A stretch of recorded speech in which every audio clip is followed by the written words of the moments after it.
بسم الله السلام الله عليكم ورحمة الله تعالى وبركاته.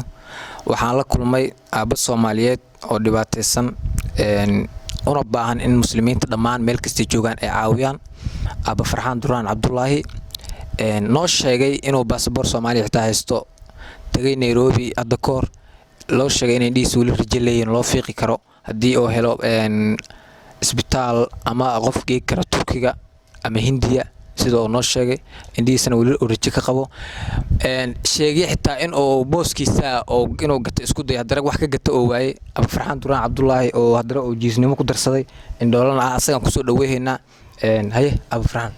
Assalaamu alaykum warahmatullaahi wabarakaatuh. dadka walaalada muslimiinta meel walba joogtaan waan islaamiya caalamkoonan meel walba dal iyo dibad waan islaamiya 40 boqolka quraanka cadadiisana igu salaamiya walaalayaal aniga hadda ya aragtaan ama ii jeedaan waxa ahay in indoola hadana jiis ah hadana guriga saddex fadhiyo oo hadana ku nool magaalada Gaalkacyo ku nool hadana waxa ii jooga laba wiil iyo gabadha hadda xaamilo ah ayaa guriga ii joogto guri waxa ii dhisan hadda laba qol iyo suuligeeda barandadeeda daaradeeda ii dhisan anigaana iska leh Ilaahay ka sokow ininka umma muslimiintina ii dhisay ininka muslimiinta ayaa ii dhisay taasna ajar iyo xasanad Allah niisi Allah nidaa walbariyo hada walaalayaal waxaan ii sheegayaa ani hadda ka hor indhahayga waa ka qoostay waxa islaha indhaad waxba la ima qaban karo indhaadan rajo ma leh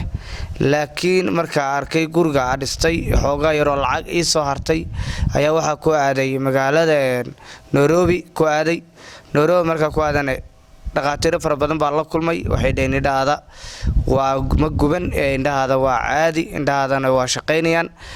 waxa u baahan tahay kaliya dhaqaatiir waaweyn ku yaala sida Turkiga oo kale Hindiya oo kale baa indhaada wax ka qaban karaan sababta indhaada arigooda waa joogan buuri laakiin ariga hoose baa ka maqan marka dhaqaatiirada fara badan ayaa u baahan tahay leeyri marka waa soo laabtay Nairobi waa ka soo laabtay hadda waxa jooga Gaalkacyo ku soo laabtay ani carruurteedaba waxa soo day gurigeena gato lacag waa ku waayay waxayda gatan waa waayay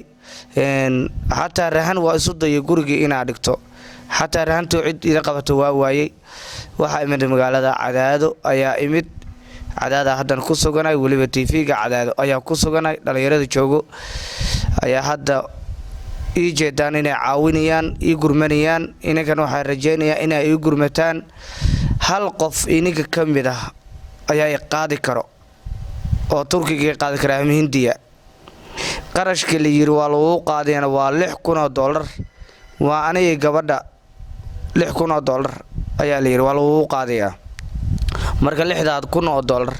dadkiina walaalada muslimiinta caalamka meel walba ku nooshiin waxaan ida codsanayaa oo Ilaahay dartiisa weydiisanayaa waa $6,000 qofkii awoodi karo ama qofkii wax ii soo diri karo iyo madaxda iyo dawladda iyo Xasan Khayre oo madaxweynaha ah ayaa waxa ka codsanayaa inay caawiyaan gurmad ii fidiyaan iyo hay'adaha hooliga hay'adaha inay caawiyaan oo waxa jooga magaalada Cadaado qofkii wax ii awoodi karo lambar ayaa wataa lambarkeygana furaha waa 223 eber 91 waa hormuud lambarkaas fura 223 eber 91 gooliska hadaan ii sheego waa gooliska hadaan ii sheego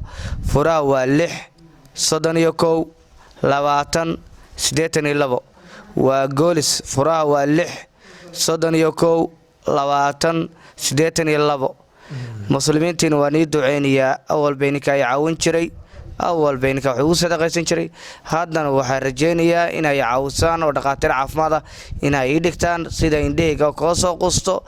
Turkigaas inay ii qaadaan qofkii soo caawiyana Ilaahay ajar iyo xasanad Allah ka siiyo jannada firdawsana Allah ka waraabiyo Ilaahayna waxa ku baray gurigiisa raaskiisa Allah inuu daayo hantidiisa maalkiisa Allah inuu barakeeyo lixda Ilaahay uu tirin